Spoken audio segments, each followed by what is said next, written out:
Chief justice Suryakant जी से बड़ी बड़ी बातें लेक्चर दी जा रही है। इसके पहले जो चीफ जस्टिस थे वो लेक्चर दे रहे थे, उसके पहले थे जस्टिस चंद्रचूड़ जी, वो कह रहे थे कि हम न्याय का ध्वज थामे बैठे हैं, ये है न्याय का ध्वज आपका। मैं ये जानना चाहता हूं कि आखिर क्या हुआ जस्टिस मंजूषा देशपांडे और जस्टिस भारती डांगरे जी के साथ। आखिर दिशा के केस में ऐसा है क्या, ये पूरा देश जानना चाहता है। चल क्या रहा है? सीजीआई हमारे माननीय, जरा देश को बताएं आप, जस्टिस सूर्यकांत जी जरा बताइए देश को, आखिर दिशा के पिता ने क्या किया है और दिशा के केस में ऐसा है क्या? बेंच पर बेंच बदलते जा रहे हैं, जस्टिस का ट्रांसफर होता जा रहा है, हाई कोर्ट से एलिवेट होकर के सुप्रीम कोर्ट पहुंच रहे हैं, एक हाई कोर्ट से दूसरे हाई कोर्ट के चीफ जस्टिस बन रहे हैं, लेकिन दिशा के केस की सुनवाई नहीं हो रही है। एक अदद एफआईआर का आदेश होना है, सारे केस लॉज मौजूद हैं, कानून सम्मत फैसले की डिमांड हो रही है, कानून से बाहर जाकर के फैसला करने की कोई डिमांड नहीं हो रही है, सुप्रीम कोर्ट के केस लॉ का उद्धरण दिया जा रहा है, फिर भी बेंच बदल रहे हैं। और जब पिछले 3 अगस्त को 25 मिनट के आसपास सुनवाई हुई और जिस अंदाज में जस्टिस भारती डांगरे और मंजूषा देशपांडे दोनों ऑनरेबल जजेस ने ग्रिल करना शुरू किया कि इस केस में एफआईआर क्यों नहीं हुआ, तो बगल झांक रहे थे, इधर उधर कर रहे थे। Adjournment after adjournment, adjournment after adjournment, adjournment after adjournment. Public prosecutor demand कर रहा है, स्टेट डिमांड कर रहा है एडजर्नमेंट। ये पूरा देश मूर्ख है, पूरा देश बेवकूफ है। माननीय सीजीआई, आते ही आपने कहा था कि देश भर के एसिड अटैक्स के जितने केसेस हैं सारे कोर्ट को आदेश दिया जाता है कि कंपाइल करके सुप्रीम कोर्ट में दाखिल कीजिए। क्या हुआ सुप्रीम कोर्ट में दाखिल होने का? एसिड अटैक्स का प्रवचन के लिए ये देश बना, सुनने के लिए बना है देश, लेक्चर दिया जा रहा है। आप अपने लॉ स्टूडेंट्स को लेक्चर दीजिए, ये देश आपका लेक्चर सुनने के लिए तैयार नहीं है। और आपको याद होगा माननीय चीफ जस्टिस सूर्यकांत जी, आपके लिए क्यूआइब नेटवर्क एक नहीं कई एक कार्यक्रम किए, आपके समर्थन में किए, आपके हर एक आदेश के समर्थन में खड़ा रहा क्यूआइब नेटवर्क। कोई पागल तो नहीं था, हमारी कोई दीवानगी तो नहीं थी। आप अच्छे फैसले दे रहे थे, अच्छी बातें कह रहे थे, हम समर्थन में खड़े थे। कभी कोई बगावती तेवर आपने देखा नहीं। हम इसलिए आपके साथ खड़े थे क्योंकि आप न्याय की मांग कर रहे थे, न्याय की डिमांड कर रहे थे, न्याय के साथ में खड़े थे और सत्य को कोशिश कर रहे थे ढूंढने का। ढूंढा क्या?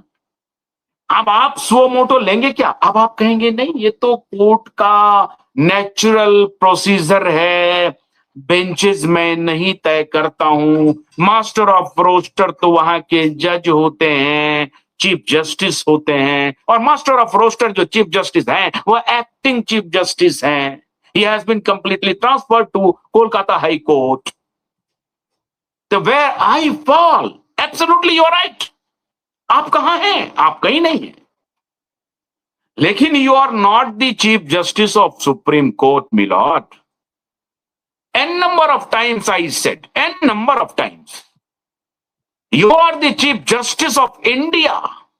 You are not the Chief Justice of Supreme Court premises. You have all the right to know what is going on in which case, in which court, either in High Court or in lower court or in Supreme Court. इससे बड़ा fit case आपके लिए क्या हो सकता है? 15 minute के case की हियरिंग 18 महीने से सुनवाई नहीं हो रही है। इसलिए क्योंकि आरोपी बड़ा ताकतवर है। कहा गई न्याय के सामने सब समान, न्याय सबके लिए समान। ये दर्शन किधर है? दर्शन किताबों में है, लॉ स्टूडेंट्स के लिए। और फिर वो लॉ स्टूडेंट्स आएंगे और आपका जो दर्शन का जो भांडा फूटा है, जो हम फोड़ रहे हैं और फोड़ते रहेंगे, वो पूरी दुनिया देख रही है। मैं ये जानना चाहता हूं, और ये सवाल सिर्फ देश के चीफ जस्टिस से है। Forget about acting chief justice of Mumbai high court. We are least bothered.